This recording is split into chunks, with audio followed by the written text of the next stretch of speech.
Sambil nangis, Chika ungkap Dodi Sudrajat pernah pukuli Mayang. Chika mengungkap fakta mengejutkan mengenai ayah almarhum Vanessa Angel, Dodi Sudrajat. Dia bilang lelaki tersebut tipe orang tua yang kasar. "Dedi kan kasar gitu," kata Chika. Menurutnya, Dodi Sudrajat pernah memukul Mayang. Sedangkan ke dirinya tidak pernah main tangan. "Kalau sama aku mungkin cuma omongan, kasar, cuma sama Kak Mayang bisa sampai main tangan," tutur Chika. "Jadi kalau Kak Mayang bilang ya sudah nggak apa-apa gue saja. Ya sudahlah daripada Kak Mayang yang kena," sambungnya lagi sembari menangis. Selebihnya, dia tidak memungkiri merasa sakit hati saat mantan ayah tirinya melontarkan ucapan kasar terhadap dirinya. "Aku sakit banget, aku nggak pernah dibilang begitu sama papa aku. Jadi kaget, dia bilang begitu ke aku," jelasnya.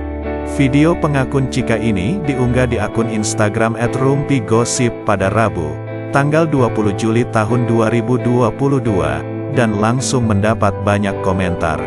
Adik tiri mendiang Vanessa Angel, Chika, mengungkap fakta mengejutkan mengenai Dodi Sudrajat. Kata Cica, mantan ayah tirinya itu merupakan tipe orang tua yang kasar. Dodi kan kasar gitu," kata Chika. Ia bercerita bagaimana Dodi Sudrajat pernah memukul Mayang. "Kalau sama aku mungkin cuma omongan, kasar, cuma sama Kak Mayang bisa sampai main tangan," tutur Chika. Dampak kekerasan pada anak. Beberapa orang tua menganggap bahwa memukul atau memberikan hukuman fisik lainnya merupakan cara tepat untuk mendisiplinkan anak. Padahal hal itu justru memberikan efek buruk pada psikologis anak. Dikutip dari laman Hello Sehat, berikut sejumlah dampak yang bisa dialami anak yang kerap jadi korban kekerasan fisik orang tua. 1. Alami trauma. Menurut The American Academy of Pediatrics, anak yang sering dipukul dapat menyebabkan trauma pada anak. Dalam istilah medis, kondisi ini disebut dengan Post-Traumatic Stress Disorder, PTSD. Beberapa gejala PTSD diantaranya, susah tidur, mudah marah dan meledak-ledak, serta mengalami kecenderungan mudah merasa curiga dan ketakutan. 2. Sulit bersosialisasi. Efek lain dari trauma yang dialami anak akibat sering dipukul adalah ia menjadi sulit berkomunikasi dan bersosialisasi. Ini karena ia selalu dilanda ketakutan pada orang lain.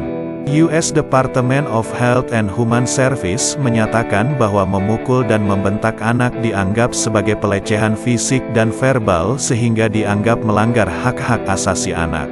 3. Alami gangguan perkembangan otak. Orang tua mungkin menganggap usia balita belum memahami situasi sehingga dengan enteng memukul anak. Padahal, pada usia ini, otak berkembang lebih cepat daripada organ lain. Oleh karena itu, dampak sering memukul anak balita maupun anak yang berusia lebih dewasa berhubungan langsung dengan kecerdasannya. Hal ini telah dibuktikan oleh sejumlah penelitian, salah satunya yang diterbitkan oleh jurnal Infant and Child Development. Pada penelitian tersebut dilakukan perbandingan antara anak usia 3 tahun yang sering menerima pukulan, tamparan, dengan anak yang tidak. Hasilnya menunjukkan bahwa di usia 5 tahun, anak yang sering dipukul memiliki kecerdasan yang lebih rendah daripada yang tidak dipukul. 4. Sulit belajar. Tidak hanya pada balita, penurunan kinerja otak juga dapat terjadi akibat memukul anak usia sekolah. Akibatnya, ia menjadi sulit memahami pelajaran. Menurut studi yang diterbitkan oleh jurnal Human Brain Mapping, memukul anak dapat mengurangi gray matter, yaitu jaringan penghubung abu-abu pada otak yang merupakan bagian penting untuk belajar. Selain itu, akibat sering dipukul dan dimarahi, anak menjadi sulit mengembangkan diri. Ini karena ia takut mencoba hal-hal yang baru dan khawatir berbuat salah.